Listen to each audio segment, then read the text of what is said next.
Market ಕೂಡ ಸಾಕಷ್ಟು unpredictable ಆಗಿದೆ ಗುರು. ಮೊದಲೇ ಲಾಸ್ ಆಗಿದೆ, ಈಗ ಇನ್ನೂ ರಿಸ್ಕ್ ತಗೊಳಕ್ಕಾಗಲ್ಲ. ನಾನು ಹಣ ತೆಗೆಯುತ್ತಿಗಿದೆ. ಮಾರ್ಕೆಟ್ ಅನ್ಪ್ರೆಡಿಕ್ಟಬಲ್ ಆದಾಗ ಜನ ದುಡ್ಡು ತೆಗೆದ್ಬಿಡ್ತಾರೆ, ನಷ್ಟ ಅನುಭವಿಸ್ತಾರೆ. ಆದರೆ ಸ್ಮಾರ್ಟ್ ಇನ್ವೆಸ್ಟರ್ಸ್ ಅವರು ಹೊಸ ಇನ್ವೆಸ್ಟ್ಮೆಂಟ್ ಜರ್ನಿ ಶುರು ಮಾಡ್ತಾರೆ. ಮಾರ್ಕೆಟ್ ಯಾವಾಗ ಅನ್ಪ್ರೆಡಿಕ್ಟಬಲ್ ಆಗಿರುತ್ತೋ ಆವಾಗಲೇ ಅತಿ ಹೆಚ್ಚು ಪ್ರೆಡಿಕ್ಟಬಲ್ ಆಪರ್ಚುನಿಟಿ ಇರೋದು ಹೊಸ ಇನ್ವೆಸ್ಟ್ಮೆಂಟ್ ಶುರು ಮಾಡಕ್ಕೆ.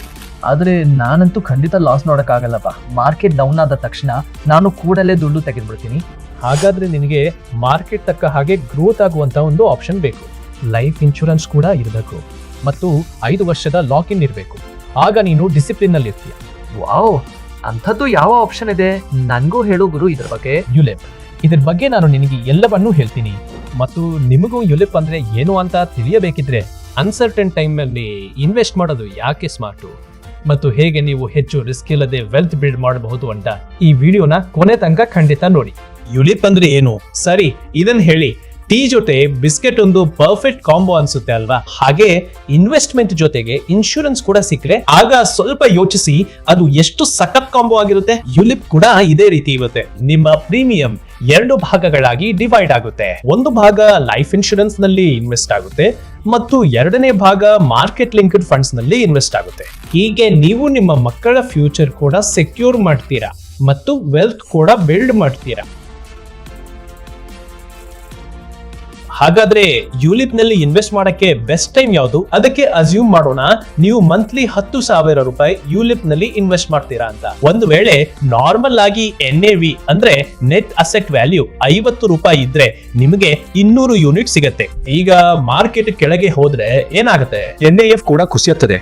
ಹಾಗಾಗಿ NAV ಕುಸಿದು 40 ರೂಪಾಯಿ ಆಯ್ತು ಎಂದು ಊಹಿಸಿಕೊಳ್ಳಿ. ಈಗ ನಿಮ್ಗೆ ಅದೇ 10,000 ರೂಪಾಯಿಯಲ್ಲಿ 200 ಯೂನಿಟ್ ಬದಲಿಗೆ 250 ಯೂನಿಟ್ ಸಿಗ್ತವೆ. ನೋಡಿದೀರಾ? ಮೊದಲಿಗಿಂತ 25% ಹೆಚ್ಚು.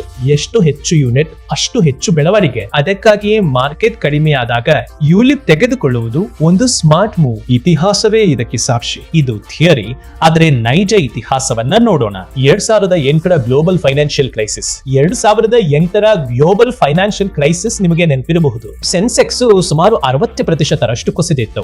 ಮಾರ್ಚ್ 2009ರಲ್ಲಿ ಅತ್ಯಂತ ಕಡಿಮೆ ಇತ್ತು. ಆದರೆ ಮಾರ್ಕೆಟ್ ಕುಸಿದಾಗೆಲ್ಲ ಅದು ಮತ್ತೆ ಮೇಲಕ್ಕೆ ಏಳ್ತದೆ. 2010ರ ಕೊನೆಯ ವೇಳೆಗೆ ಮಾರ್ಕೆಟ್ ಮತ್ತೆ ಮೊದಲಿನಂತಾಗಿತ್ತು ಮತ್ತು ಯಾರು ಆ ಕುಸಿತದಲ್ಲಿ ಇನ್ವೆಸ್ಟ್ ಮಾಡಿದ್ದರೋ ಅವರ ಹಣ 18ರಿಂದ 24 ತಿಂಗಳಲ್ಲಿ ಬಹುತೇಕ ಡಬಲ್ ಆಗಿತ್ತು. 2020 ಕೋವಿಡ್ ಕ್ರಾಶ್. 2020ರ ಕೋವಿಡ್ ಕ್ರಾಶ್ ನಲ್ಲಿಯೂ ಸೆನ್ಸೆಕ್ಸ್ 38% ಕುಸಿದಿತ್ತು. ಆದ್ರೆ ಕೇವಲ 6 ತಿಂಗಳಲ್ಲಿ ಪೂರ್ತಿ ರಿಕವರಿ ಆಗಿತ್ತು ಮತ್ತು ಯಾವ ಯುಲಿಪ್ ಇನ್ವೆಸ್ಟರ್ಸ್ ಕಡಿಮೆ NAVಯಲ್ಲಿ ಹೆಚ್ಚು ಯೂನಿಟ್ ಗಳನ್ನು ಖರೀದಿಸಿದ್ದರೋ ಅವರಿಗೆ ಅತ್ಯುತ್ತಮ ರಿಟರ್ನ್ ಸಿಕ್ಕಿತು. ಬನ್ನಿ ಈಗ ಯುಲಿಪ್ ನ ವಿಶೇಷ ಫೀಚರ್ಸ್ ಬಗ್ಗೆ ಮಾತನಾಡೋಣ. 5 ವರ್ಷದ ಕಡ್ಡಾಯ ಲಾಕ್ ಇನ್ ಬಗ್ಗೆ ನಾನ್ ನಿಮ್ಗೆ ಹೇಳಿದೆ. ಇಲ್ಲಿ ಲಾಂಗ್ ಟರ್ಮ್ ಕಮಿಟ್ ಆಗಿರೋದು ಸುಲಭ. ಮತ್ತು ಒಂದು ಇಂಟ್ರೆಸ್ಟಿಂಗ್ ಫ್ಯಾಕ್ಟ್ ಹೇಳಲೇ, ಇಂಡಿಯಾದ ಈಕ್ವಿಟಿ ಮಾರ್ಕೆಟ್ಸ್ ಎಂದಿಗೂ 10 ವರ್ಷಗಳಲ್ಲಿ ನೆಗೆಟಿವ್ ರಿಟರ್ನ್ ಕೊಟ್ಟಿಲ್ಲ. ಯುಲಿಪ್ಸ್ ನಲ್ಲಿ ಮತ್ತೊಂದು ಸೂಪರ್ ಪವರ್ ಇದೆ. ಈ 3 ಫಂಡ್ಗಳ ನಡುವೆ ಫಂಡ್ ಸ್ವಿಚಿಂಗ್. ಮೊದಲನೇದು ಈಕ್ವಿಟಿ ಫಂಡ್ಸ್. ಇದರಲ್ಲಿ ಸೆನ್ಸೆಕ್ಸ್, ನಿಫ್ಟಿ, ಲಾರ್ಜ್ ಕ್ಯಾಪ್ ಅಥವಾ ಮಿಡ್ ಕ್ಯಾಪ್ ಕಂಪನಿಗಳಂತಹ ಸ್ಟಾಕ್ಸ್ ಗಳಲ್ಲಿ ಇನ್ವೆಸ್ಟ್ ಮಾಡ್ತಾರೆ. ಇವು high risk high return funds ಆಗಿರ್ತವೆ. ಎರಡನೇದು ಡೆಟ್ ಫಂಡ್ಸ್. ಇವುಗಳಲ್ಲಿ investment government bonds, corporate bonds ಮತ್ತು ಫಿಕ್ಸ್ಡ್ ಇನ್ಕಮ್ ಸೆಕ್ಯೂರಿಟೀಸ್ ಗಳಲ್ಲಿ ಇರುತ್ತದೆ. ರಿಟರ್ನ್ ಸ್ಟೇಬಲ್ ಆಗಿರುತ್ತೆ, ಆದ್ರೆ ಗ್ರೋತ್ ಸ್ವಲ್ಪ ಲಿಮಿಟೆಡ್ ಆಗಿರುತ್ತೆ. ಮೂರನೆಯದು ಬ್ಯಾಲೆನ್ಸ್ಡ್ ಫಂಡ್ಸ್.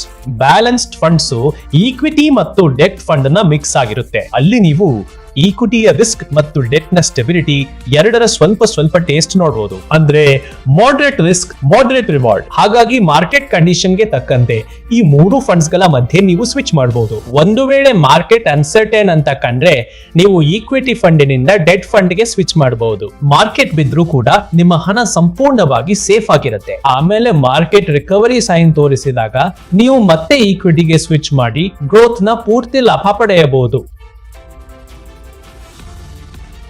ಯುಲಿಪ್ ಭಾರತದಲ್ಲಿ ಟ್ರಿಪಲ್ ಟ್ಯಾಕ್ಸ್ ಬೆನಿಫಿಟ್ ಸಿಗುವ ಆಯ್ದ ಕೆಲವು ಪ್ರಾಡಕ್ಟ್ ಗಳಲ್ಲಿ ಒಂದಾಗಿದೆ. ಅಂದ್ರೆ ಸೆಕ್ಷನ್ 80C ಅಡಿಯಲ್ಲಿ 1.5 ಲಕ್ಷದವರೆಗೆ ಡಿಡಕ್ಷನ್ ಸಿಗುತ್ತೆ ಮತ್ತು ನಿಮಗೆ ಬರುವ ಯಾವುದೇ ಪ್ರಾಫಿಟ್ ಕೂಡ ಟ್ಯಾಕ್ಸ್ ಫ್ರೀ ಆಗಿರುತ್ತೆ. ಮತ್ತು ನಿಮ್ಮ ಆನ್ಯುವಲ್ ಪ್ರೀಮಿಯಂ 2.5 ಲಕ್ಷಕ್ಕಿಂತ ಕಡಿಮೆ ಇದ್ದರೆ ಪೂರ್ತಿ ಪೇಔಟ್ ಟ್ಯಾಕ್ಸ್ ಫ್ರೀ ಆಗಿರುತ್ತೆ. ಅಂದ್ರೆ ಪ್ರತಿಯೊಂದು ಸ್ಟೆಪ್ ನಲ್ಲೂ ಟ್ಯಾಕ್ಸ್ ಏನಿ. ನೀವು ಯುಲಿಪ್ಸ್ ಅನ್ನು ಯಾವಾಗ ಕನ್ಸಿಡರ್ ಮಾಡಬೇಕು ಬನ್ನಿ ಈಗ ತಿಳಿಯೋಣ.